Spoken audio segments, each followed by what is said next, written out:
এবার আহত পরিবারের সদস্যদের মধ্যে আর্থিক চেক বিতরণ অনুষ্ঠানে আমাদের মাঝে প্রশাসক মাঝহার স্যার সহ আমাদের জেলা প্রশাসন সহ এখানে যারা 5 জন পাবে 2 লক্ষ করে, আহত বি ক্যাটাগরি 3 জন পাবে। দেওয়া হচ্ছে জেলা পরিষদের তহবিল থেকে, আর বাকি যে আহতদের যে ক্যাটাগরি সেটা দেওয়া হচ্ছে ইফতেখারকে অনুরোধ করছি।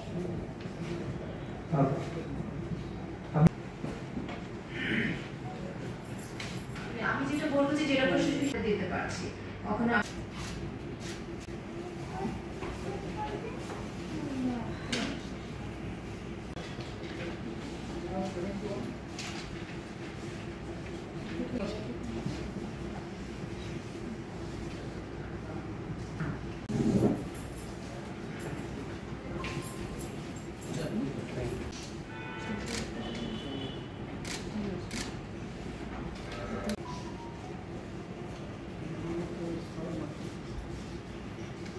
ফুল দিয়ে শুভেচ্ছা জানানোর জন্য বিশেষভাবে অনুরোধ করছি।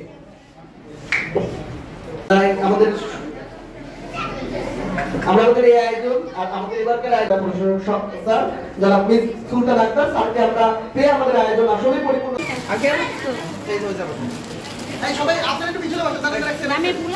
নেতৃত্বে আমাদের অতিরিক্ত জেলা প্রশাসক স্যারের কাছে আমরা যখনই গিয়েছি আমরা সব সময় সভাপতি ও সমাজসেবক রাজবাড়ী আমরা আমাদের সব অতিথিবৃন্দকে স্বাগত জানাচ্ছি। বর্ণা 15 বছর।